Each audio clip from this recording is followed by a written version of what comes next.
हरि ओम। प्रार्थना श्लोक।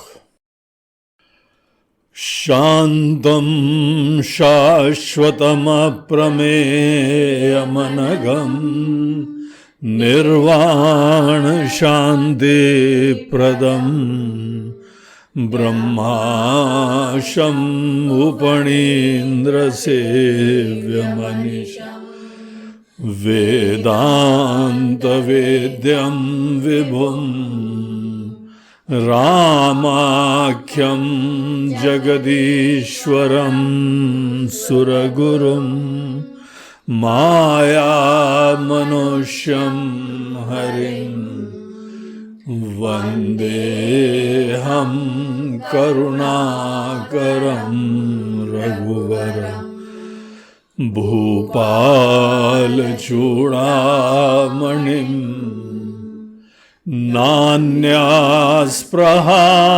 रघुपते हृदये स्मदीये सत्यं वदामि च भवानखिलान्तरात्मा भक्तिं प्रयच्छ रघुपुङ्गवनिर्भरां मे कामादिदोषरहितं कुरु मानसं च अतुलितबलधामं हेमशैलाभदेहम् दनुजवनकृशानुं ज्ञानिनामग्रगण्यं सकलगुणनिधानं वानराणामधीशं रघुपतिप्रियभक्तं वातजातं नमामि। श्री राम जय जय राम। श्री राम जय जय राम। श्री राम जय जय राम। श्री राम जय श्री राम जय जय राम। श्री राम जय जय राम। श्री राम जय जय राम।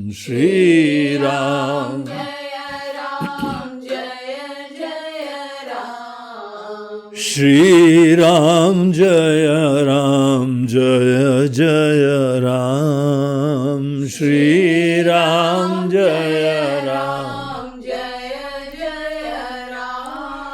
श्री राम जय जय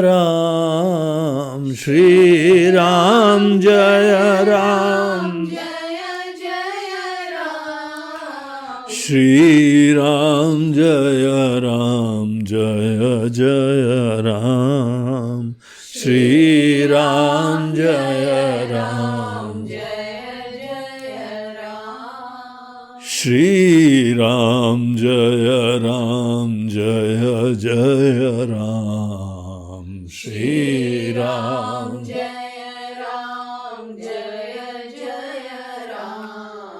श्री राम श्री राम जय जय राम। श्री राम जय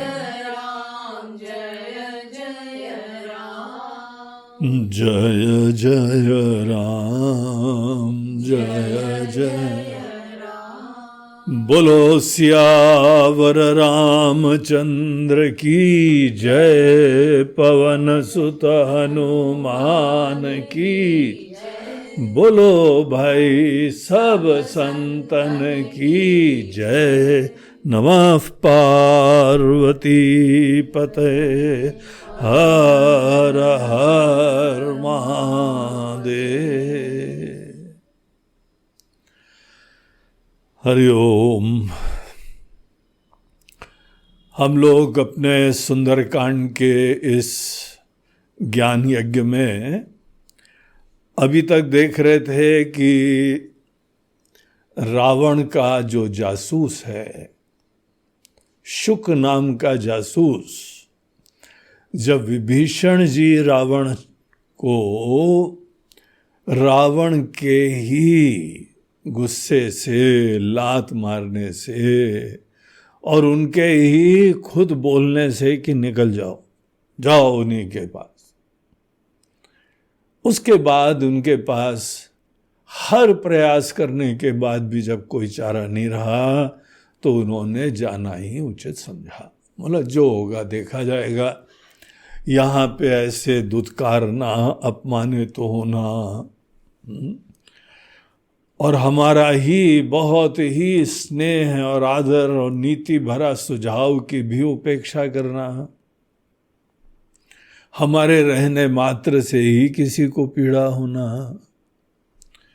किसी का ऐसे आग बबूला होना, तो ठीक है, भगवान की यही इच्छा है तो हम चले जाते हैं। और जब चले गए तो इनके पीछे दुख हुई, कह रहे वो तो चला गया सही में, है? हम तो गुस्सा करते ही रहते हैं, सभी लोगों को पता है, हम तो बीच बीच में हमारा टेम्पर लूज होता ही रहता है, हमारी वश में नहीं रहता है, ऐसा लूज हो जाता है, बेलगाम टेम्पर। अब तुमको क्या पता, हमारा टेम्पर एक बार लूज हो जाता है तो जंगली घोड़े की तरह होता है, कैसे दोबारा काबू में लाते हैं। हमारी भी बेबसी समझो, तुम तो सही में चले गए। तो जब वो चला गया तो बोला भैया जब पीछे से जाओ देखो क्या होता है। अब क्या होता है, इनकी भी क्या स्थिति होती है, और साथ ही साथ ये सेना उस पार तक पहुंच गई है। बड़े उत्साही लोग हैं, इनकी पत्नी तो लाए और क्या लाए। कितनी लोग की पत्नी ले आते, सब थोड़ी हमारे ऊपर अटैक कर देते हैं आके, ये लोग तो ऐसे ही आ गए। तो उन्होंने जो है अपनी जिज्ञासा, कुछ भय भी था, कुछ चिंता भी थी।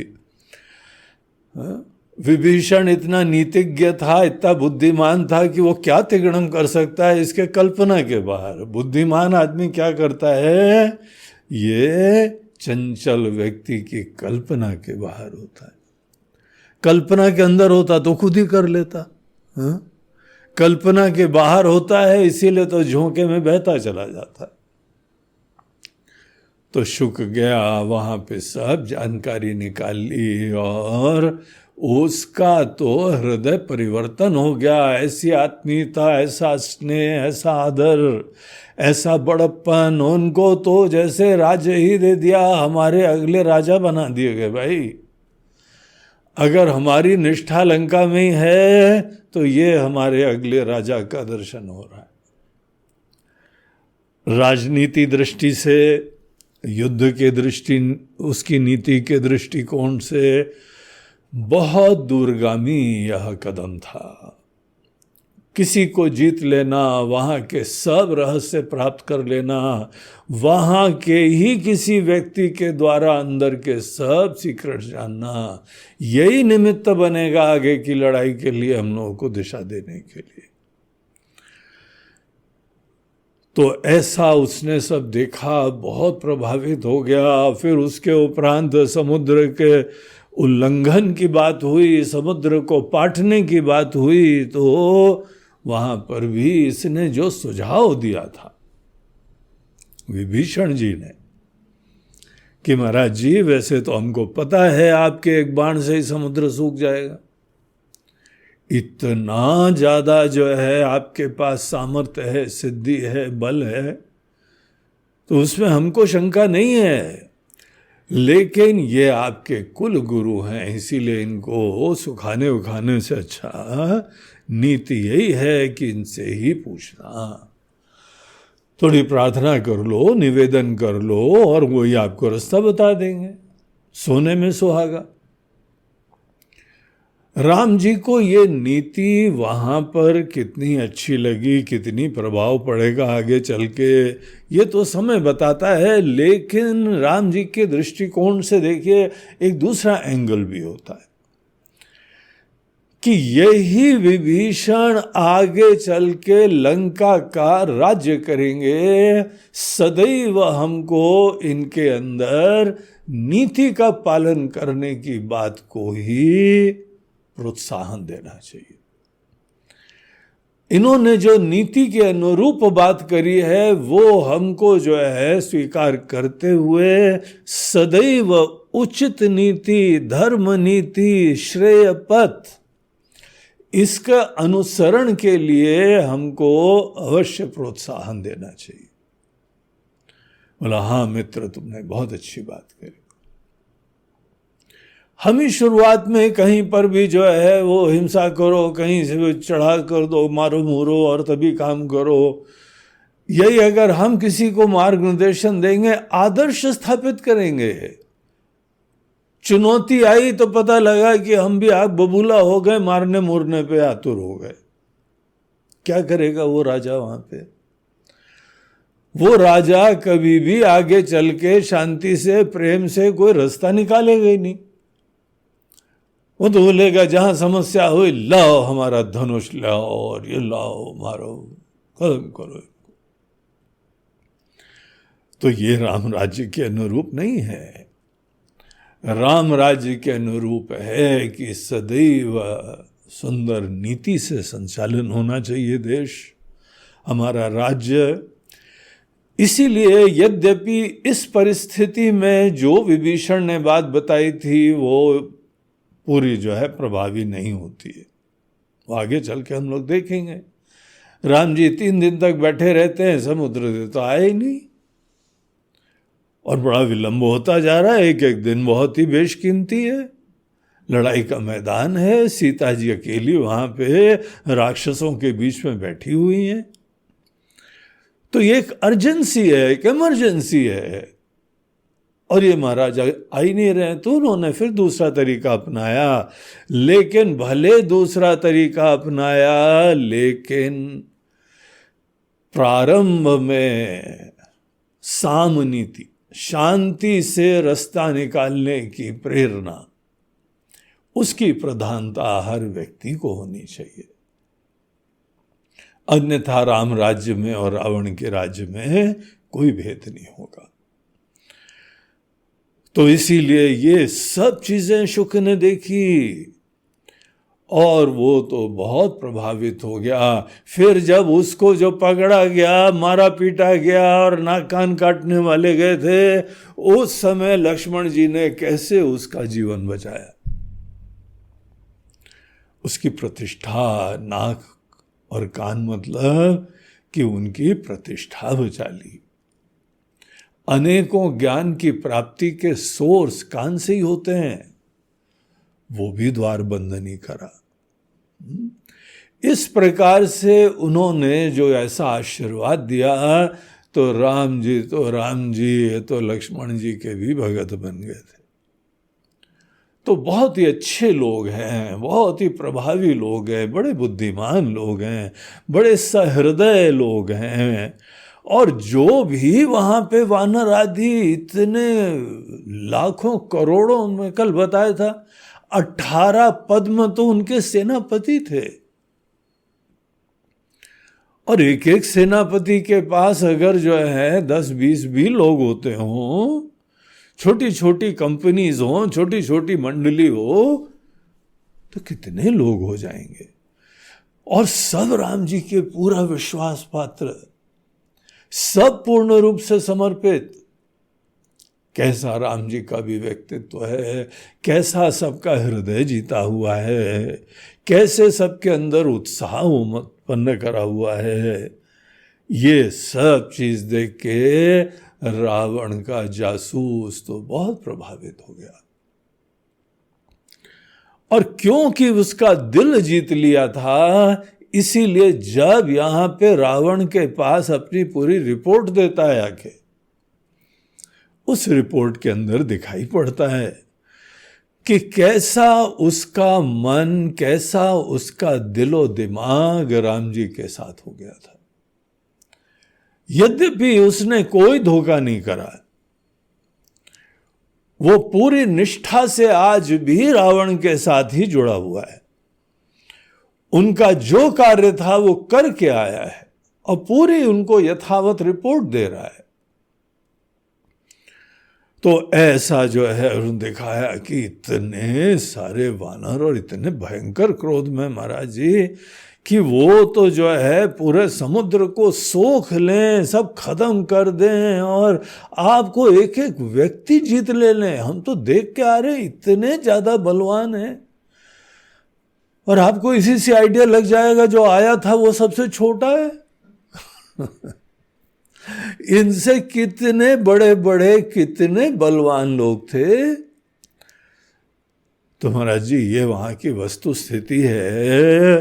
और बड़े गरज रहे हैं और उसके उपरांत अनेकों प्रकार से गुस्सा कर रहे हैं, आपस में चर्चा करते हैं, मानो लंका कोई खा जाए, ऐसी स्थिति दिखाई पड़ रही है। रावण ने भी पूछा होगा हाउ इज द जोश। सब बोल रहे थे हाई सर, वेरी हाई जोश। तो ऐसा जोश जो है वहां पे विराजमान था। सहज सूर कपि भालु सब, पुनि सिर पर प्रभु राम। ये जितने सब जो है वानर भालू हैं सहज रूप से वीर हैं, और ऊपर राम जी बैठे हैं अलग। रावण काल कोटि कहूं, जीत सकई संग्राम। करोड़ों काल, काल सबसे बलवान माना जाता है, किसी की नहीं चलती काल के सामने। काल के सामने सब शरणागत हो जाते हैं। जब समय आता है तो हमारा धन दौलत नाम शोहरत किस काम का रह जाता है, सब फेल हो जाता है ना। इतना काल बलवान होता है और सदैव विजयी होता है। काल को जो कार्य करना होता है वो काल जो है कार्य करके जाता है। हमको आपको यहां से लेके जाना है, हम कितनी सुरक्षा करें, काल ही विजयी होगा। अनेकों प्रकार के आधुनिक संसाधनों से थोड़ा बहुत समय खींच सकते हैं, वो हमको लगता है खींच रहे हैं, लेकिन अभी काल नहीं आया। जब काल का मूड आएगा उसी समय आप दुनिया भर के एडवांस्ड मेडिकल केयर में पड़े होंगे, वहां से उठा के ले जाएगा।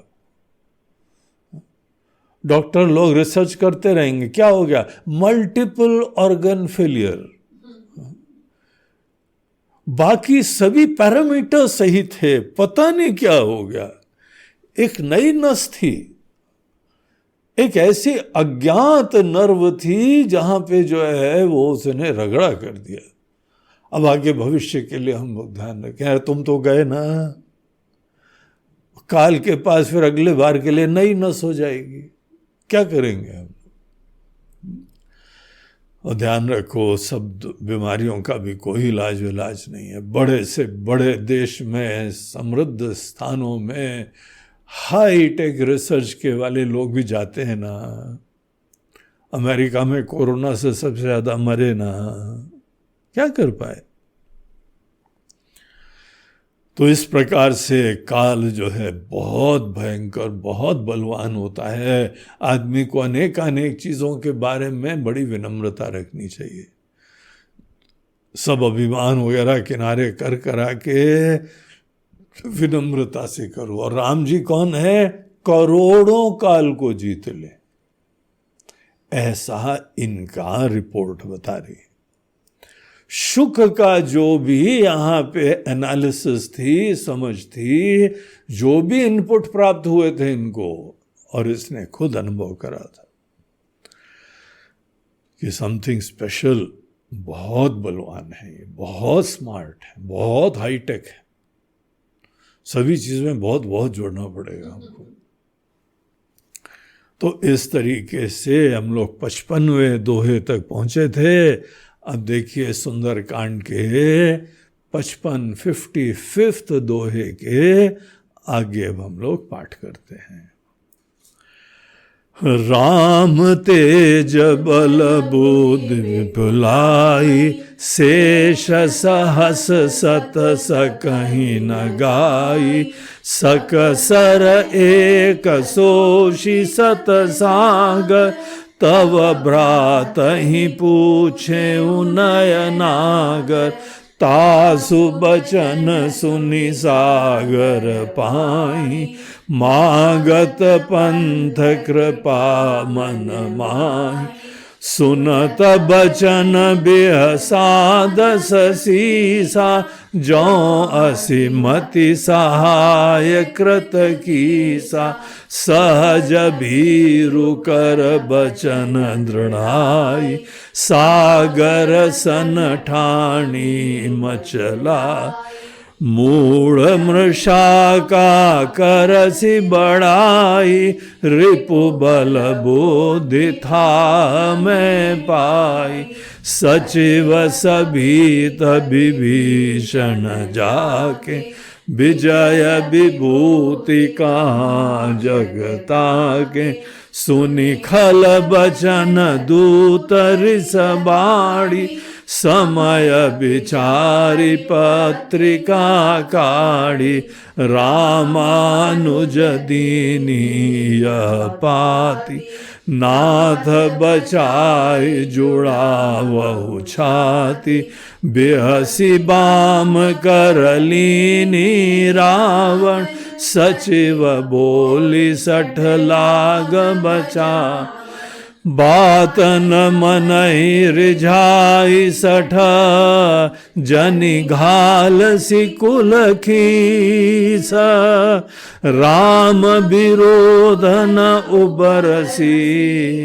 शरण विष्णु अज ईश, की तजिमान अनुज इवा, प्रभु पद पंकज भृंग, होई कि राम सरानल, खल कुल सहित पतंग सिया, रामचंद्र की जय, पवन सुत हनुमान की जय, बोलो भाई सब संतन की जय।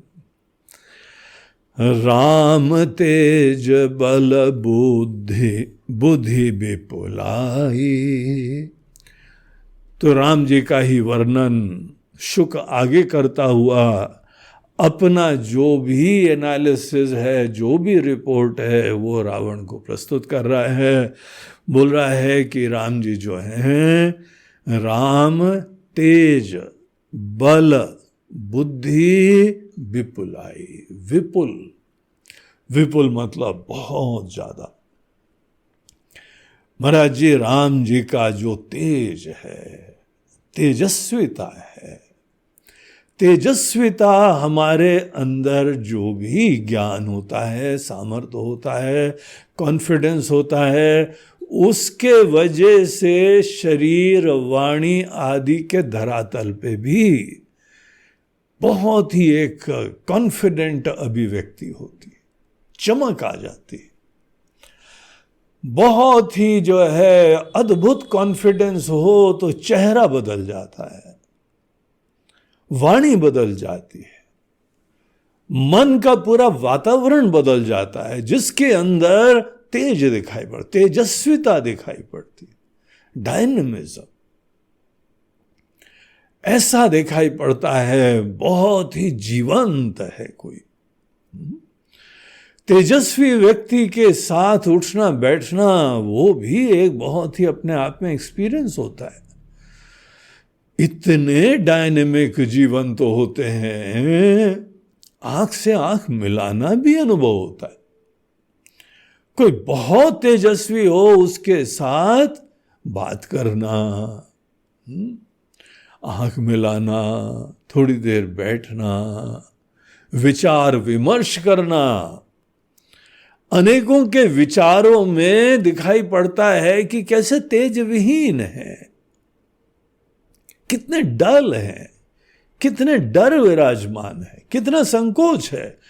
ऊपर से बहुत ज्यादा कोई कोशिश भी कर रहा है, लेकिन अंदर का डर दिखाई पड़ जाता है, फियर्स दिखाई पड़ते हैं, सब इनसिक्योरिटी दिखाई पड़ती। लेकिन तेजस्विता जो होती है वहां पर ये सब चीजें बहुत ही अद्भुत प्रकार से कांति हो जाती है। तेज को बताया जाता है वो हमारे शरीर वाणी का सबसे बढ़िया मेकअप होता है। कोई पार्लर आपको तेजस्वी नहीं बना पाता है, कितना रंग रोगन करता रहे, बगैर उसके आपका मन जब जीवन तो उत्साही होता है तो चेहरा हो, आंखें हो, वाणी हो, मन हो, वचन हो, सब इतना ज्यादा प्रभावी और सुंदर होता है। महाराज जी इनके अंदर तेज की विपुलता विराजमान है। What a personality. ऐसा जो है उसका अपना वहां पे एनालिसिस थी, उसका अनुभव था। राम तेज बल। हम तेजस्वी दिखें लेकिन अनेकों प्रकार की समस्याओं से निपटने के समय आदमी की बल और बुद्धि दिखाई पड़ती है। जो बलवान है वो किसी से डरता नहीं है, उसको धीरज से रास्ता निकालना होता है। नई नई चुनौतियां आती हैं, बहुत भयंकर रोग आ गए, आर्थिक समस्या आ गई, अनेकों समाज के प्रॉब्लम्स आ गए, भिन्न भिन्न प्रकार के जो है वो दंगे वंगे हो गए, लड़ाई हो गई, दुश्मन आ गया। बलवान व्यक्ति बहुत ही बुद्धिमत्ता से, शांति से विचार करता है और डर का तो प्रश्न ही नहीं है। अनेकों लोग हमारे डर के ऊपर जीते हैं। हम कल बता रहे थे चीन के बारे में। चीन जो है वो जल्दी जल्दी लड़ाई कहीं करता ही नहीं है, केवल डरा के काम कर लेता है। चीनी जो है बंदूकें, तोपें वगैरह वगैरह अनेकों उनके हवाई जहाज, कोई देश दुनिया में कोई देश उनको खरीदता नहीं है। एक आध ने खरीद लिया, पता लगा कि वो चलता ही नहीं है, इतना जल्दी खराब हो जाते हैं। और हमको आपको भी चीनी सामान खरीदने की आदत होती है ना, सस्ते मिल जाते हैं। अनेकों जगह तो कहावत है, चले तो वर्षों और नहीं हो तो परसों। इतना शीघ्र खत्म हो जाए तो ऐसी सेना बड़ा सामने खड़ी कर देता है आके। अब ऐसी जो है हजारों लाखों चीनी लोग सब आके खड़े हो गए और सबके हाईटेक बंदूकें और ऐसी ड्रेसें,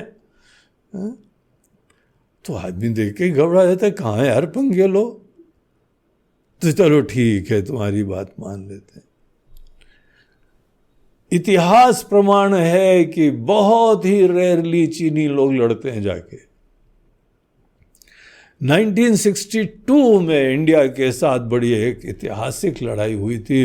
उस समय उसने लड़ाई करी क्योंकि हिंदुस्तान के जो है ना पॉलिटिकल लीडरशिप और जो भी फौज थी वो डेवलप ही नहीं थी। अभी एक नया राज्य, नया देश बना है, नई स्वतंत्रता प्राप्त हुई है, पूरी ऊर्जा हमारी दूसरी चीजों में लग रही थी। और नेहरू जी ने सोचा था कि चलो हिंदी चीनी भाई भाई बोल बोल के उन्होंने ये नारा भी दिया, वो मान गए। बोले तो भाई है हमारे, अब भाई से कोई झगड़ता थोड़ी है। वो आए, उन्होंने जो भाई की पिटाई करी, हम बड़े भाई समझ के उनका संकोच करते रहे। वो बड़े भाई ने आके छोटी भाई की ऐसी पिटाई करी कि तब से ही वो अनेकों जगह के ऊपर कब्जा लेके बैठे हुए। लद्दाख का बहुत बड़ा इलाका उन्होंने उसी समय, अक्साई चिन बोलते हैं उसको, पूरा जीत लिया। हाँ? ऐसी स्थिति उनकी जो है वो हो गई थी, तभी लड़ाई लड़ी उन्होंने, अन्यथा लड़ाई नहीं लड़ते वो लोग जल्दी जल्दी। तो इस तरीके से ये जो है ना, अनेकों लोग मुसीबत के समय केवल डरा डरा के, उससे डरता है ये। कहीं रोड पे भी झमेले हो जाते हैं ना, कोई सामने नहीं आता, सब चारों तरफ गोलधारा लगा के मोबाइल से वीडियो खींचते हैं। कोई पिट रहा है, कोई मर रहा है, कौन लोग सामने आते हैं? अपने दिल पे हाथ रख के बताओ, तुम भी आगे आओगे क्या? हम भी आगे आएंगे क्या?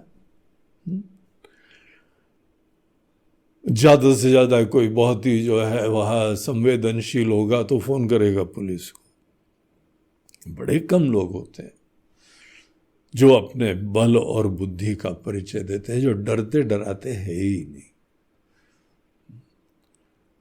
हम लोग हनुमान चालीसा में भी प्रार्थना करते हैं, भगवान बल बुद्धि विद्या देहु मोहि। बहुत अच्छी प्रार्थना है, यही प्रार्थना करनी चाहिए। हम लोग की प्रार्थना में गड़बड़ हो जाती है, अनेकों ऐसी निराधार बेवकूफी की चीजें मांगते हैं जो अपने कर्मों से सहज रूप से प्राप्त कर सकते हैं। ऐसी चीजें जो है वो मांगते हैं, बोलते हैं ऐसा मांगो, तुम्हारे पास सामर्थ्य हो। देखो सोचो तो, बलवान होके जीने पे कितनी इच्छाओं की अनावश्यकता हो जाती है, बुद्धिमान होके जीने में कैसा आशा, आराम, कृपा हो जाती है, हर चीज का रास्ता मिल जाता है। दुनिया में हर समस्या एक ताला अगर है तो हर ताले की चाबी हुआ करती है, विश्वास रखना चाहिए। बस हमको रास्ता निकालना है और उसके लिए हमको सोचना चाहिए, विचार करना चाहिए। तो ये तेजस्वी हैं, बहुत बलवान हैं, और बुद्धि, इनका इंटेलिजेंस, इनका ज्ञान, इनकी चर्चाओं में दिखाई पड़ता है कि किस एंगल से देखते हैं, कैसी इनकी थिंकिंग एक बिल्कुल ही अलग लेवल की हुआ करती है। सदैव पॉजिटिव, कॉन्फिडेंट, उत्साही, जैसे दुनिया खेल है। और बुद्धिमान आदमी रास्ता निकाल लेता है हर समय। तो राम जी जो है, हमको तो यही दिखाई पड़ा महाराज, राम तेज बल बुद्धि विपुलाई, शेष सहस सत सकहीं न गाई। महाराज जी हम उनका जो है वो क्या बता सकते हैं। शेषनाग जी भी, लाखों शेषनाग जी भी, एक शेषनाग जी के 1000 मुंह होते हैं। ये कवियों का तरीका है कि हम एक मुंह से गा पाए, शेषनाग जी तो 1000 मुंह से 1000 चीजें बोल सकते हैं। तो बोलते हैं हजारों शेष सहस शत सकहीं न गाई, सैकड़ों जो है वह शेषनाग जी भी इनका गुणगान नहीं गा सकते। हमको तो ऐसा ही दिखाई पड़ा महाराज। तो इस तरीके से ये यहाँ राम जी का व्यक्तित्व बहुत ही अद्भुत है। सकसर एक सोशी सत सागर। महाराज जी ये बात निश्चित रूप से समझिए।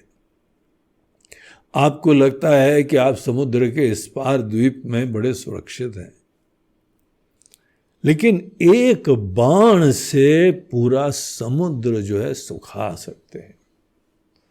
ये सामर्थ्य के अंदर है। कई बार हम लोग छोटी मोटी सुरक्षा करते हैं और सोचते हैं कि हाँ बहुत ही सेफ है। और एक चोर आता है, हमारे ताले को आराम से तोड़ के घुस जाता है। हम बड़े खुश हैं कि ताला बंद करके आए हैं। तुम्हारा ताला कितना प्रभावी होता है? उसको केवल एक ताला तोड़ने की विद्या चाहिए होती है। हम आज ही एक वीडियो देख रहे थे, पुलिस वाले ने किसी एक महिला को पकड़ा। महिला को पकड़ा, उसके पास एक लोहे की रॉड थी, वो काफी वहां पे चोरी की वारदातें होती थी। तो यही लोग, कुछ लोग वहां पे झोपड़पट्टी में रहते थे। तो उन्होंने पकड़ा, ध्यान दिया और एक को शंका हुई और उसको पुलिस ने पकड़ लिया। तो थोड़े उनका जो है वो डंडे वंडे का प्रसाद दिया गया, तो बोली फिर वहाँ हमने करी चोरी। बोला चलो दिखाओ कैसे तोड़ते हो तुम लोग, इतना मोटा ताला है। तो रॉड लाई, सब पुलिस वाले कैमरे के साथ खड़े होते हो, उसने 1 मिनट में ताला तोड़ दिया। वो इधर से घुसेड़ा, उधर से घुसेड़ा, झटका मारा, खट से टूट गया ताला। और मुंह खड़ा मोड़ के देखती, ये तो इतना आसान था। हम ही बड़े खुश बैठे हुए हैं, बड़े सुरक्षित। हम तो घर से निकल आए थे, ताला बंद कर दिया था ना। आपको पता है ताला शरीफों के लिए होता है, किसी भी चोर के लिए ताले का कोई मतलब ही नहीं है। ये तो एक वहां का आभूषण टंगा हुआ है जिसको हम एक चुटकी में तोड़ लेते हैं। एक ही झटके में उसको तोड़ ताड़ के अलग कर देते हैं। ये तो छोटे मोटे चोरों को दूर रखता है। अच्छा, हमारे जैसे चोरों के लिए कोई प्रॉब्लम नहीं है। रावण सोच रहा है कि समुद्र के उस पार लंका बने, यहां कौन आएगा। एक बाण में जो है वो शक सर एक, सोशी सत सागर। राम जी जो है एक बाण से सैकड़ों समुद्र सूख सकते हैं, सुखा सकते हैं। देखिए, जब हम लोग भी रामनवमी को राम जी का भजन करें ना, किसका भजन कर रहे हैं वो स्मरण में आता है क्या? हम लोग क्या केवल किसी प्रकार की एक रिचुअल करते हैं क्या? औपचारिकता की पूर्ति है, वो भी करना चाहिए। अनेकों प्रकार के यह भिन्न भिन्न जो पर्वों में एक रिचुअल होता है, रिचुअल हो जाता है कि ये हमारी परंपरा है, हमको करना चाहिए। जब किसी चीज को एक परंपरा से ही निर्वहन करने की भावना होती है ना, तो गहराई से विचार होता नहीं। कौन राम जी है, किसकी वंदना होता है, वंदना क्या होता है, भजन क्या होता है, पूजा क्या होती है, ये सब उसको पता रहता है। दिवाली मनाते हैं, उस समय सबको पता रहता है काहे के लिए दिवाली मना रहे हैं। होली मना रहे हैं, सब पता होता है काहे के लिए होली मना रहे हैं। कम को पता है, और जो पता है वो पर्याप्त नहीं पता है। हमने तो एक बार थोड़ी दिवाली के बारे में रिसर्च करी, पता लगा कि ये तो राम जी के अयोध्या में आगमन से पहले भी दिवाली मनाई जाती थी। हमको इतना आश्चर्य लगा, बोला अरे हमने तो समझा था राम जी जब आते हैं तभी दीपक जलाए जाते हैं, उनका आगमन होता है और सब खुशियां मनाते हैं, वही मूल चीज। और बाय द वे पटाखे उन दिनों होते ही नहीं थे, केवल दीपक जलाते थे। हर घर के अंदर दीपक जल रहे हैं, ये चीजें थी।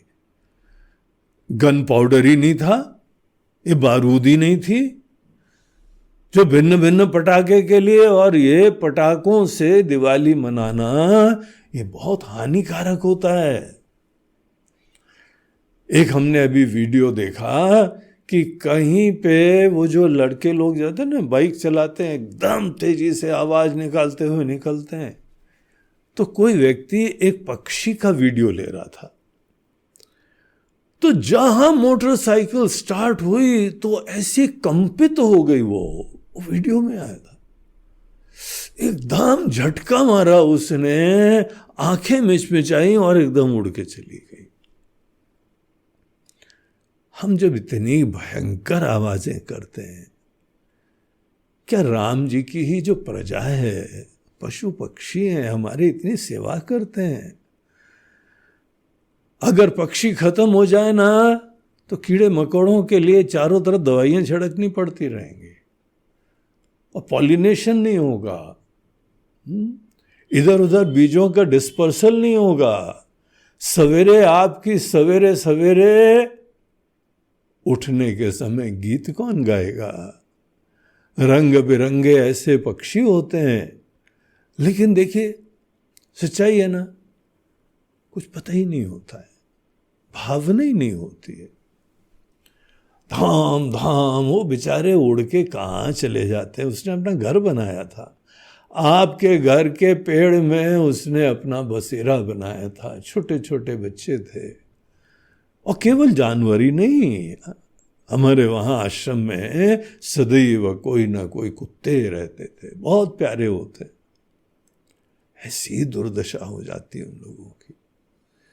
इतने कान वान सेंसिटिव होते हैं, सडनली ब्लास्ट होता है प्राम से कस के, इंसानों के कान के पर्दे फट जाते हैं।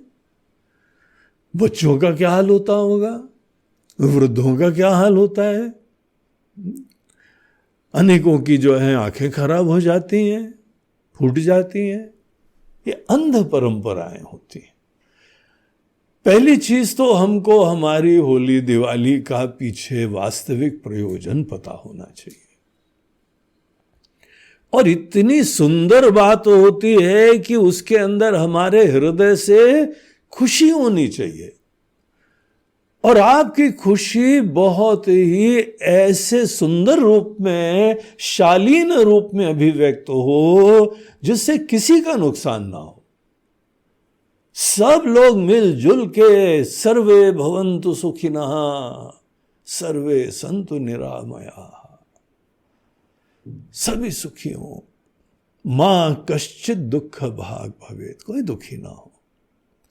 हमारे धार्मिक कृत्यों से अगर प्रदूषण हो गया, सांस लेना दुश्वार हो गया, अनेकों के कान के पर्दे फट गए, पक्षी बेचारे भाग गए, अनेकों जानवर दुखी हो रहे हैं, कहाँ घुस जाए जाके, ये क्या हो गया है यहाँ पे?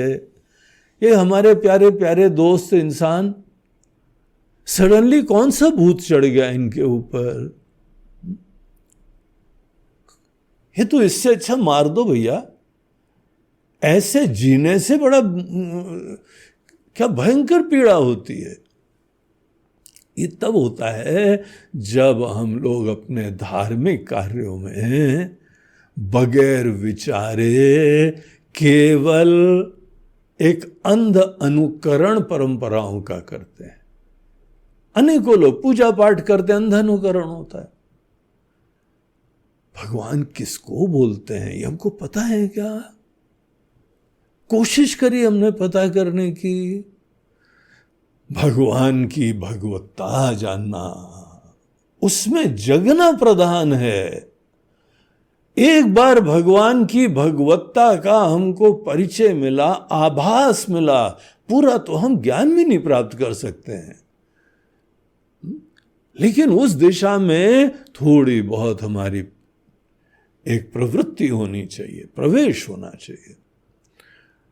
और फिर हृदय हमारा भाव विभोर हो जाए, धन्य हो जाए, और धन्यता से नमन करें, प्रणाम करें, उनके चरणों का वंदन करें, स्पर्श करें, जो भी अपने बालवत तरीके होते हैं उनसे उनका हम जो है सेवा करें।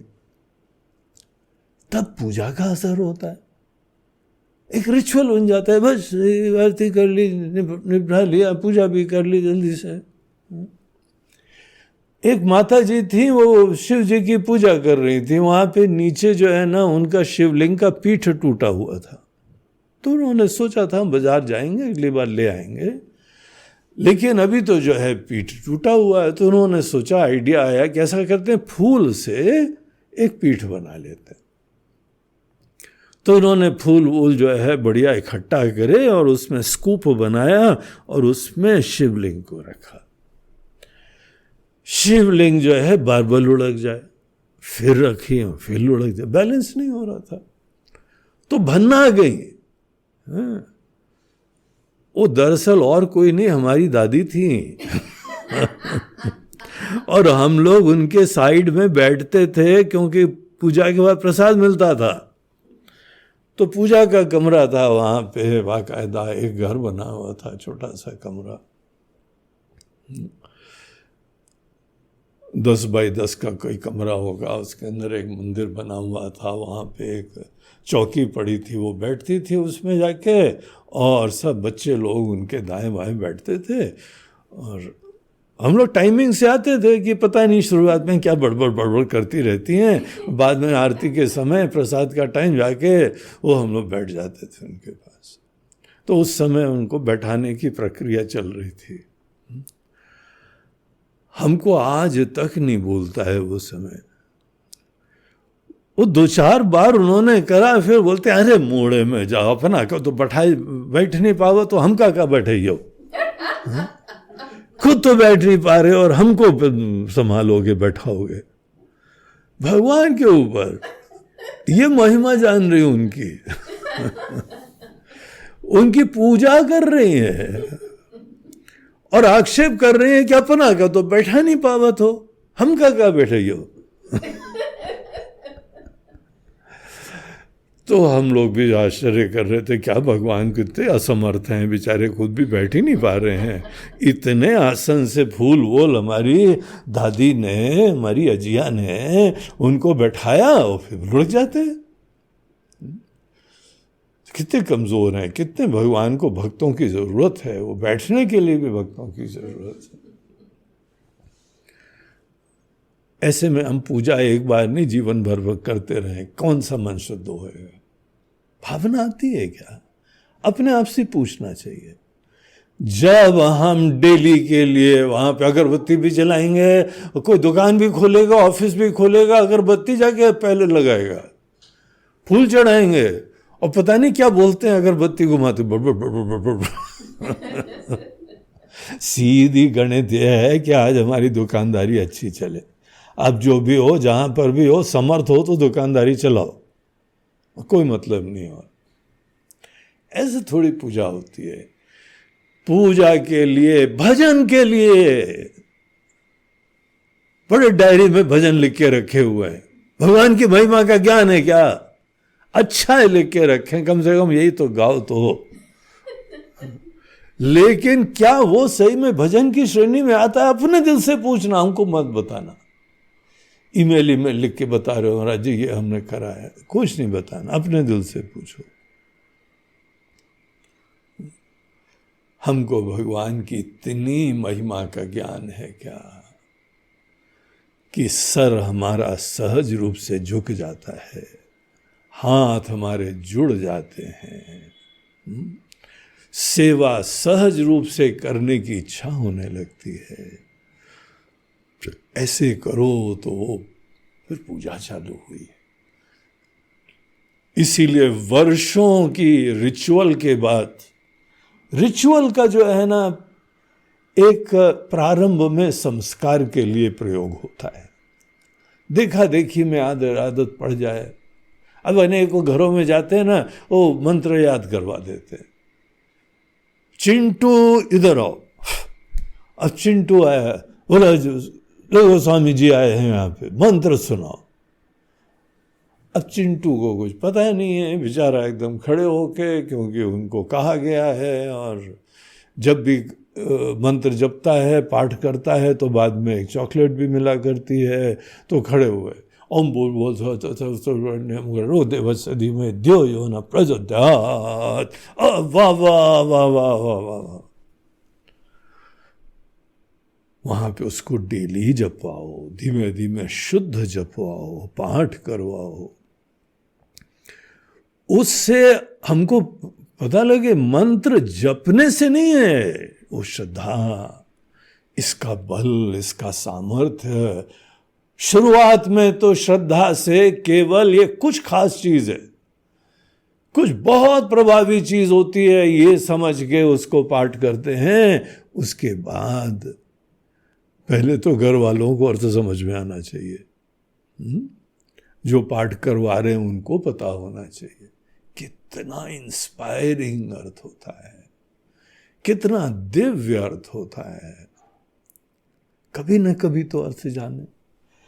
हाँ, ये रहता है जिस चीज का पाठ करते हैं उस चीज के बारे में श्रद्धा बन जाती है, उस चीज के बारे में रुचि हो जाती है। अगर कोई हमको फिर अर्थ बताए तो वो बहुत ही उत्साह से अर्थ जानने की कोशिश करता है। लेकिन ये चीज को ध्यान रखिए, परंपराओं के निर्वहन के लिए हमारे वहाँ पूजा बगैर अर्थ के भी समझ के करना शुरुआत में अच्छा है, भजन को बगैर अर्थ के भी भजना शुरुआत के लिए अच्छा है। लेकिन ये उम्मीद है जिसका जीवन भर पूजा करते आए हो उसका कभी तो अर्थ जानोगे, जिसकी सेवा करते आए हो उसकी महिमा तो कभी न कभी समझोगे। अगर नहीं समझे हो तो तुम्हारी पूजा अभी तक पूजा की श्रेणी में नहीं आई है। अपने अंदर कोई भी भ्रम मत रखना कि हमने वर्षों तक पूजा करी है, तुमको पता ही नहीं महिमा तो क्या पूजा करोगे। पूजा किसी का बड़प्पन है, किसी के प्रति जो है सत्कार है, किसके प्रति सत्कार कर रहे हो, अर्थ ही नहीं पता है। अर्थ पता होना चाहिए। शुरुआत में तो ठीक है, नहीं पता है, बुद्धि नहीं विकसित है, लेकिन बड़ों को तो जानना चाहिए ना। पढ़ो, किताबें लाओ, सत्संग में जाओ, अनेकों प्रवचन ढूंढो, संतों के पास जाओ। ये कितनी इंपॉर्टेंट चीज है, जीवन भर जो करते आए हैं उसका हमको अर्थ पता लगे। अर्थ जानने की इच्छा होगी तो कोई मिल जाएगा अर्थ बताने वाला, लेकिन भावना तो हो ना। राम जी का हम भजन गाते हैं, किसका भजन गा रहे हो? और वो केवल शरीरधारी नहीं है। राम जी के ऊपर ध्यान देने से हमारा अपना अस्तित्व ही खत्म हो जाता है, हम लीन हो जाते हैं, उसे राममय हो जाते हैं, शुरुआत में शरणागत हो जाते हैं। सब अभिमान, सब चिंता राम जी के स्मरण मात्र से, या राम जी हो या आपके कोई भी इष्ट देवता हो, ईश्वर का रूप है वो। ईश्वर का स्मरण करना इतना दिव्य सत्ता होती है कि हमारी चिंताएं खत्म हो जाती हैं, हमारे विकार खत्म हो जाते हैं, हमारा अभिमान खत्म हो जाता है, मन में आदर प्रेम जग जाता है। उसके उपरांत हमारा जीव भाव वहां समर्पित हो जाता है। वो यात्रा होती है अध्यात्म की।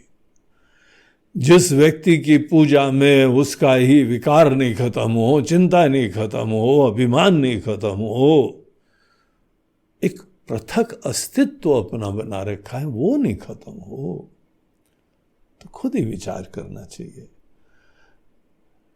हमारी पूजा कहाँ हो रही है। हम तो जान ही नहीं रहे इनको। तो जानने की, भक्ति के द्वारा जानने की प्रेरणा भी जगती है, भक्ति के द्वारा जानने का सामर्थ्य भी जगता है। इसीलिए शुरुआत में आदर और प्रेम को बढ़ाते जाना चाहिए। ये शुक का जो हृदय परिवर्तन हुआ है, ये देख के तो बहुत ही अच्छा लगता है। ये ही वास्तविक भक्त बनने का सोपान है, स्टेप्स हैं ये। हृदय से राम जी की ऐसी महिमा बोल रहा है। तो राम तेज बल बुद्धि विपलाई, शेष सहस सत सकहि न गाही, सक सर एक सोषि सत सागर। सैकड़ों सागर, शत सागर, सैकड़ों सागर एक शर एक अपने तीर से सोशही, सुखा सकते हैं। ऐसा सामर्थ्य उनके अंदर दिखता है। तब भ्रात ही पूछे नयनागर। लेकिन महाराज जी देखिए, इतने सामर्थ्य के बाद कैसी विनम्रता उनके अंदर है। ये कॉम्बिनेशन देख के बलवान आदमी विनम्र हो, यही भूषण होता है। एक बड़ा प्रसिद्ध श्लोक आता है गीता में, विद्या विनय संपन्ने ब्राह्मणे। ब्राह्मण ज्ञानवान वो होता है जो विद्या से युक्त है, और वो विद्या किसी को विनीत कर रही है, हम्बल बना रही है, विनम्र बना रही है। अगर विद्या हमको विनम्र बनाए तो वो विद्या मोक्षदायी होती है। विद्या आदमी को अभिमानी बनाए, हवा में लाए, अकड़ू बना दे, तो वो विद्या तुम्हारे विनाश का कारण बन रही है। इसीलिए वास्तविक विद्या क्या होती है, वास्तविक ज्ञानवान कौन होता है। गीता के प्रारंभ में अर्जुन बहुत दलीलें दे रहा था कृष्ण जी को, तो भगवान हमको लड़ाई नहीं लड़नी, लड़ाई लड़ने में ऐसा होता है, लड़ाई लड़ने से ऐसा होता है। जैसे पहली बार ये क्षत्रिय महाराज को पता लग रहा है, लड़ाई लड़ने से परिवार उजड़ जाते हैं, लड़ाई लड़ने से पुरुष मर जाएंगे, स्त्रियां जो हैं वो कैसी विधवा बन जाएंगी, और बेचारी विधवा, फिर उनके बच्चों का क्या होगा, और फिर समाज का क्या होगा। इस तरीके से वो वहां पे बातें कर रहा था। और एक बार यहाँ पे सब मर जाएंगे तो फिर इस समय समाज की दुर्दशा होगी, और हमारे पितृ लोगों को श्राद्ध कौन करेगा, तो वो भी गिर जाएंगे। हे राम, कितना टाइमली हमको ज्ञान आ गया, हमको तो लड़ाई नहीं लड़नी चाहिए। हाथ जो है कांप रहे हैं, और डर के मारे, गुस्से के मारे, दुर्दशा है, और बुद्धि ऐसा विचार कर रही। गीता का फर्स्ट जो उपदेश का श्लोक है, शुरुआत में तो भगवान ने उसको ऐसी डांट लगाई है, ऐसे कड़क शब्द का प्रयोग करा है। बोलते हैं, हे अर्जुन, क्या नपुंसक बन रहे हो तुम। नपुंसक बोलते हैं हिंजड़े को, तुम अपने आप को क्षत्रिय बोल रहे हो, हिजड़े जैसा काम कर रहे हो तुम। अर्जुन के लिए तो इससे बड़ी कोई गाली जीवन भर किसी ने की, वो भी भगवान कृष्ण, उनके परम आदरणीय है। जहां ऐसी डांट लगाई तो हिल गया वो, फिर असली रीजन बताना चालू करा। भगवान हाँ ये सब तो बता रहे थे, लेकिन असली बात यह है कि हमारे यहाँ भीष्म पितामह जी खड़े हुए हैं, हमारे गुरुदेव द्रोणाचार्य जी खड़े हुए हैं, इनके साथ हम कैसे लड़े। हमारी भावना जुड़ी हुई है, जहां पे हमारी भावना जुड़ी हुई है उनके साथ हम लड़ाई कैसे लड़ सकते। तो दलीलें देख के वो शरणागत हुआ, बोलते हैं ठीक है भगवान, हमको कुछ समझ में नहीं आ रहा, आई एम वेरी कंफ्यूज्ड। हम आपके शिष्य की तरह आपके चरणों में समर्पित होते हैं, प्लीज हमको ज्ञान दीजिए। उसके बाद जो भगवान का पहला श्लोक आता है उपदेश का, उसमें भगवान कृष्ण बोलते हैं, अर्जुन तुमको पता है विद्वान किसको बोलते हैं। जो पंडित लोग होते हैं,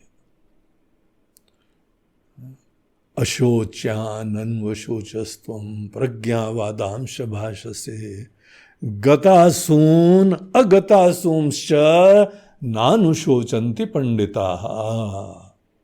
पंडिताः नानुशोचन्ति गतासून अगतासूंश्च। जो चला गया है उसके लिए दुखी नहीं होते हैं, जो नहीं गया उसके लिए भी दुखी नहीं होते हैं, क्योंकि उनका असलियत जानते हैं। कौन आता कहां से है, क्या होता है, जाता कहां है, ये सब रहस्य विद्वान लोग जानते हैं। अर्जुन कभी दुखी शोक को प्राप्ति नहीं होते हैं। ज्ञान का ऐसा आशीर्वाद होता है, अशोक बन जाता है आदमी। ज्ञान किसको बोलते हैं, भक्ति किसको बोलते हैं, पूजा किसको बोलते हैं, भगवान किसको बोलते हैं। ये सब चीजें अच्छे विद्वान लोगों के साथ उठने बैठने से पता लगता है। इसीलिए कहा जाता है सत्संग सतत मिलना चाहिए। पेट के लिए जैसे भोजन आवश्यक है, वैसे ही हमारी आंखें खोलने के लिए, जगत का यथार्थ देखने के लिए हमको सदैव अच्छा ज्ञान मिलना चाहिए। देखो भगवान के दर्शन का प्रभाव शुक के ऊपर कैसा पड़ा। देख क्या रहा है सामर्थ्य। अब करो तुम औपचारिकता, मैकेनिकल पूजन, मैकेनिकल भजन, कुछ अता पता ही नहीं है और तो भी भजन निपटा दिया हमने। हाँ हमारा हो गया, तुम गाओ। तो ऐसी भावना विहीन, अकल विहीन, तो हम लोगों को शुक जैसा ज्ञान होना चाहिए। हृदय से परिवर्तन हो जाता है। तो इस तरीके से बोलते हैं महाराज जी सामर्थ्य उनका इतना महान है, लेकिन विनम्रता तो देखिए। आपके भाई से तव भ्रात ही पूछे हूं नयनागर। आपके भाई जो कि नीति निपुण है, नय बोलते हैं नीति, तो नीति निपुण सदैव कोई अपने संसार में, व्यवहार में सही चीज क्या है ये जानना बहुत बड़ी चीज होती है। और विभीषण उन्हीं में से एक हैं, विरले व्यक्ति है जो नीति निपुण है। कोई भी समस्या नीति निपुण के पास जाओ, उनसे पूछो, मार्गदर्शन लो, तो तुमको ऐसी चीज बताएंगे जिससे तुम्हारे कार्य की सिद्धि भी होगी और किसी का नुकसान नहीं होगा। ऐसे नीति निपुण लोग होते हैं, उचित तरीका बताते हैं। तो उन्होंने आपके भाई से पूछा, वो कितना आदर करते हैं। और यही नहीं केवल पूछा तो आपने भी था, और बाद में उसने कुछ और बताया तो लात मार के भगा दिया था। बाकी जितने आपके सचिव हैं बड़े बुद्धिमान हैं, वो सच नहीं बोलते हैं, वो बोलते हैं जो आप सुनना चाहते हैं। यहाँ पे इन्होंने जो बात बताई उसको उन्होंने आदर दिया, सत्कार दिया, और वो ही नीति को अपनाने का निश्चय करा। इतने समर्थ, लेकिन नीति को देखो, धर्म की नीति, उसको कितना आदर देने वाले हैं। तासु बचन सुनि सागर पाही, मांगत पंथ कृपा मन माही। उनका वचन सुनने के उपरांत महाराज जी, राम जी जो है समुद्र देवता से मार्गदर्शन मांग रहे। तो देवता हैं, बड़े समर्थ हैं, विशाल हैं, कितनों को पाले हुए हैं, अनंत हैं। समुद्र के इस पार खड़े हो और छोर नहीं दिखाई पड़ता है। तो उसके जो देवता हैं उनसे वो सबसे बढ़िया नीति वाली बात यह है, उन्हीं से पूछ लो। देखो महाभारत की लड़ाई के पहले पांडव लोगों को भगवान कृष्ण ने भीष्म पितामह जी का आशीर्वाद लेने भेजा। तो कौरवों का शिविर था, तो बोला जाओ पांचों भाई, तुम्हारे पितामह हैं, पितामह मतलब तुम्हारे बाबा जी हैं, ग्रैंडफादर हैं, दादा हैं, दद्दू पितामह, ग्रैंड पा, तुम्हारे ग्रैंडफादर हैं, जाओ आशीर्वाद लो जाके। तो उन्होंने आशीर्वाद लिया जाके, तो उन्होंने बोला विजयी भव। अब वो बोला पकड़ लिया आपको, अब आपने हमको बोला है विजयी भव, आपके रहते रहते कौन जीत पाएगा। इच्छा मृत्यु, जब चाहोगे तभी मरोगे, कोई मार नहीं सकता। अब आपका वचन है, आप तो जो है सत्य वचन वाले हैं, सत्य संकल्प वाले हैं, एक बार वचन दे दिया, मुंह से बात निकल गई, ये तो पत्थर पे लकीर हुआ करती। जिसके मुंह से जो बात निकले हम खुद आदर दें उसका अंदर संकल्प शक्ति बढ़ती जाती है। वो सत्य संकल्प की साधना करता है। जल्दी जल्दी बोलो नहीं, और जो बोल दो तो उसको फॉलो करो। तो उन्होंने उनके चरण पकड़ लिए, बोला महाराज जी अब आपने बोला विजयी भव, कैसे विजयी भव, अब रास्ता भी आप बताओ। तो उन्होंने फिर वो मुस्कुराए, समझ गए कि ऐसी स्ट्रैटेजिक जो है ना आशीर्वाद लेने की पूरी योजना किसने बनाई होगी। तो वो जानते थे भगवान कृष्ण कौन है। तो मुस्कुराए, उन्हीं को वंदन करा, आंखों बंद करके स्मरण करा, और फिर उनको बताया देखो हम तुमको संकेत करे देते हैं, बाकी तो तुम लोग सब वो जान जाएंगे, जानने वाले जान जाएंगे। तुम ये सूत्र को ध्यान रखो, हम स्त्रियों पे कभी हाथ नहीं उठाते। जाओ।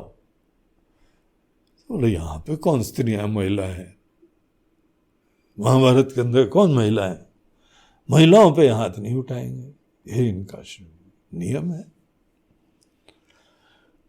वहां गए तो वो रास्ता मिल गया। बोला हाँ समझ गए। एक है जो पहले महिला थी, उसके बाद उन्होंने अपना परिवर्तन शरीर आदि का कर लिया, अब वो पुरुष रूप में है। तो ये आजकल भी काफी चलता है, अनेकों जगह स्त्री पुरुष बन गई, पुरुष स्त्री बन गई। उस समय भी विद्या थी। तो वो ही जो रास्ता बताते हैं, आशीर्वाद लो, जिनको ही निपटना है वही रास्ता बताएं। समुद्र देवता से उन्होंने रास्ता मांग रहे हैं,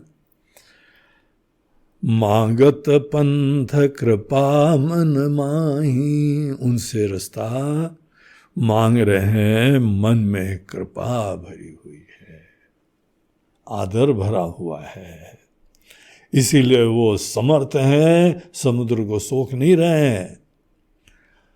ये सब सुन के रावण को क्या हुआ होगा। रावण कस के हंसता है, हा हा हा। सुनत बचन बिहसा दस सीसा, कस के हंसा। रावण सीरियल याद है ना, कैसे हंसता था वो, हा हा हा। तो कस के हंसा और बोलता है, जो असीमति सहाय कृत की सा। बोलते जब ऐसी ही बुद्धि है, इसीलिए वानरों का साथ है। तो हमको पता लग गया, सहज भीरु कर बचन दृढ़ाई, सागर सन ठानी मचलाई। बोलते हैं जो हम जानते हैं विभीषण को, सहज भीरु, अंदर से डरपोक है वो, नेचुरली डरपोक है, सहज भीरु है। और ऐसा थोड़ी बचपन से हमने देखा नहीं, अनेकों बार देखा है, जहां पे कोई परिस्थिति आई इनके अंदर सहजता से थोड़ी अलर्टनेस होती है, ज्यादा विचार करने लगता है। हम तो भिड़ जाते हैं जाके। जहां पर कोई ऐसी परिस्थिति आती है, हम डरते डराते थोड़ी हैं, वही विचार करता रहता है। और हमारी दृष्टिकोण से सहज भीरु,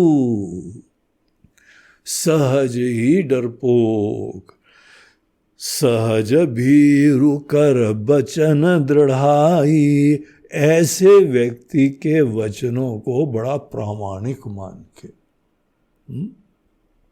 सागर सन ठानी मचलाई, और समुद्र के साथ जो है वो बाल हठ उन्होंने ठाना है, बच्चों की तरह से मांग रहे।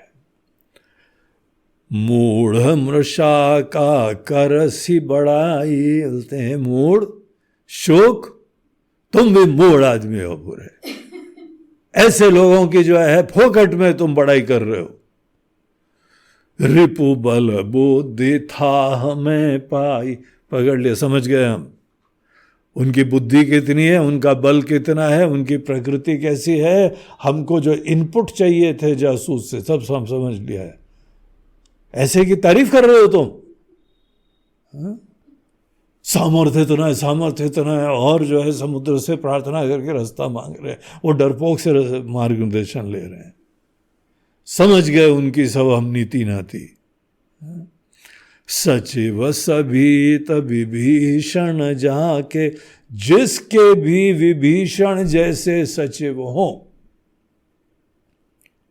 सहज भीरु, नेचुरली डरपोक, हर परिस्थिति में विचारी करते रहते हैं लोग। ऐसे लोग विजय विभूति कहाँ जगता के, दुनिया में ऐसे लोगों की क्या विजय होती है, क्या इनको विभूतियां ऐश्वर्य मिला करते हैं? अर्थात कोई हमारी दृष्टि से चांद सी नहीं। तो प्रकृति होती है जीतने वालों की। जीतने वाले कोई भी हो, उनके अंदर ये डर संकोच नहीं होता है। शेर लोग भिड़ जाते हैं जाके, शेर थोड़ी विचार करता मैं आता हूं अपने मेडिटेशन रूम से, मैं विचार करके आता हूं, दाएं से मारूं कि बाएं से मारूं। बोलते हैं जो ऐसे जो हैं सहज भीरू होते हैं वही करा करते हैं। पकड़ लिया, समझ गए सब हम। इन लोगों को कोई विजय नहीं मिलती है जीवन में, और कोई ऐश्वर्य नहीं मिलता। जब विजय नहीं मिलेगी तो क्या ऐश्वर्य मिलेगा? सुनि खल बचन दूत रसी बाढ़ी, समय विचारी पत्रिका काढ़ी। तो ऐसी जो है वो खल वचन, इनके दुष्ट मूर्खतापूर्ण वचन सुन के शुक को भी बहुत गुस्सा आ गया। रिस बाड़ी, दूत रिस बाड़ी, तो रिसा गया, गुस्सा गया मन ही मन उसको। और उसी समय जो है उसने पत्रिका निकाली, लक्ष्मण जी का लव लेटर। लक्ष्मण जी ने जो इनके लिए पत्र भेजा था वो निकाली। समय विचारी पत्रिका काढ़ी, और बोलते हैं कि रामानुज दीनी यह पाती। राम के अनुज लक्ष्मण जी, राम के जो अनुज होंगे वो कौन हो गए? रामानुज। रामानुज दीनी यह पाती, नाथ बचाए जुड़ावों छाती। काफी कड़क शब्द बोला उसने। दूत के लिए जो है ना ऐसी बात बोलना भी उसके गुस्से का सूचक है। महाराज जी ये उन्होंने आपके लिए पत्रिका दी है, इसको पढ़वा लो और अपनी छाती ठंडी करो। जुड़ावों छाती, आपकी जो छाती इसको पढ़वा के आप शीतल कर लीजिए। आप गुस्सा रहे हैं, आप शांत हो जाइए और इसको पढ़वा लीजिए। तो एकदम हंसा। बिहसी बाम कर लीनी रावण, तो हंस के बाएं हाथ से लिया। जब आदर से नहीं लेते हो ना तो बाएं हाथ से लेते हैं, अन्यथा दोनों हाथों से लेते हैं। दोनों हाथों से कोई किसी का विशेष पत्र हो तो हम आदर से लेते हैं, लेकिन ये तो उपहास। असमर्थ लोग ऐसे लोग हैं, उन्होंने वो लिया, सचिव बोली 60 लाख बचावन। तो एक सचिव को बुलाया, इधर आओ, पढ़ो इसको, पढ़ के सुनाओ क्या लिखा है इसमें। तो पत्रिका में क्या लिखा था ये आगे के दोहे में बताया हुआ है। बातन मन ही रिझाई 60, जनि घाल सी कुल खीस। तो बोलते हैं कि हे 60, शुरुआत है, माय डियर मूर्ख। जैसे पत्र का शुरुआत करते हैं ना, my dear sir, my dear madam, my dear stupid, मूर्ख, हे 60। तो शुरुआत वहां से थी, हे 60, केवल बातों से ही मन को अपना तुम बहला के अपना क्यों कुल का नाश करना चाहते हो। बात न मन ही रिझाई 60, जनि घालसी कुल खीस। अपने कुल को ही जो है वो नष्ट भ्रष्ट मत करो, केवल अपनी बातों से मन को बहला रहे हो। राम विरोध न उबरसी, शरण विष्णु अज ईश। तो राम जी का विरोध करना छोड़ दो हे मूर्ख, तुम्हारे भलाई के लिए बोल रहे हैं। और इनके तुम आके शरण में चले जाओ। इनका अगर विरोध करोगे तो ब्रह्मा विष्णु महेश भी तुम्हारा कोई मदद नहीं कर सकता। ये वो हैं जिसका ब्रह्मा विष्णु महेश। देखिए, हम लोगों के मूल रूप से 3 देवता होते हैं, ब्रह्मा विष्णु महेश। लेकिन आपको पता है, ब्रह्मा विष्णु महेश एक ही ईश्वर के 3 कार्य नाम होते हैं। ईश्वर जब सृष्टि करना चाहते हैं तो ब्रह्मा का रोल धारण कर लेते हैं। वही ईश्वर जब जगत का संचालन करते हैं तो वही विष्णु जी बन जाते हैं। और जिस चीज का भी यहां पे रचना हुई है उसका एक न एक दिन समाप्ति होती है। तो समाप्ति का डिपार्टमेंट जो संभालते हैं वो जो है हमारे महेश हो जाते हैं, रुद्र हो जाते हैं।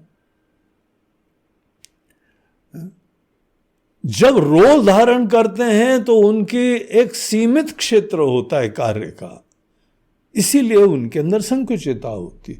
जो कार्य ब्रह्मा जी करते हैं वो विष्णु जी नहीं करते, जो विष्णु जी करते हैं वो शिव जी नहीं करते। अगर ये 3 रोल्स की बात कर रहे हैं हम, तो जब भी ब्रह्मा विष्णु महेश बोलो तो ये 3 बड़े दिव्य रोल्स हैं। और तीनों को देख के भगवान की महिमा याद आती है। ऐसी सृष्टि है, ऐसा बनाया है कि यहां कोई दुनिया में बना नहीं सकता है। चला रहे हैं, घर चलाना मुसीबत होता है, दुनिया कौन चला रहा है? वो अलग क्षेत्र है, स्पेशलाइजेशन है। तो उत्पत्ति स्थिति नाश, ये तीनों जब ये रोल धारण करते हैं तो संकुचित होता है। लेकिन जो धारण करते हैं उनमें संकुचितता नहीं होती है। इसीलिए एक मूल ईश्वर होते हैं, ब्रह्म बोलते हैं। वही परमात्मा अपनी माया से ईश्वर बनते हैं, वो ईश्वर ब्रह्मा विष्णु महेश बनते हैं। इसीलिए जो ब्रह्म है साक्षात, वो जब यहां आते हैं तो ब्रह्मा विष्णु महेश भी कुछ नहीं कर सकते, क्योंकि उनका ही कर्ता धर्ता, उनका अधिष्ठान, उनका मूल तत्व वो यहां पे आए हुए हैं। उनका विरोध भी कभी स्वीकार्य नहीं होता है। इसीलिए वो पत्र में आगे लिखते हैं कि ये लोग कोई तुमको बचा नहीं सकते हैं। अपना अभिमान इत्यादि छोड़ के की तजी मान, मान तजी, अभिमान को त्याग करके अनुज इव, अपने छोटे भाई की तरीके से विभीषण की तरीके से प्रभु पद पंकज भृंग, तुम राम जी के चरण कमल में भंवरे की तरह बन जाओ, उनके चरणों में तुम भी मंडराने लगो, समर्पित हो जाओ। हो ही कि राम सरानल खल कुल सहित पतंग, और अगर तुम ये नहीं करते हो तो राम जी के बाण रूपी अग्नि से शरानल, हो ही कि राम सरानल खल कुल सहित पतंग, इस अग्नि में पतंगों की तरह से कुल के साथ तुम्हारा विनाश हो जाएगा। तो काफी स्ट्रांग लेटर लिखा था लक्ष्मण जी ने, ऐसा लव लेटर कि उनको बड़ा लव आ गया था, फिर डर गया था वो। आगे बताते हैं ऐसा पत्र पढ़ने के बाद उसके ऊपर क्या प्रभाव पड़ता है, वो आगे के प्रसंग में है, जो कि फिर हम लोग कल देखते हैं। श्री राम जय जय राम, श्री राम जय राम जय जय राम, श्री राम जय जय राम, श्री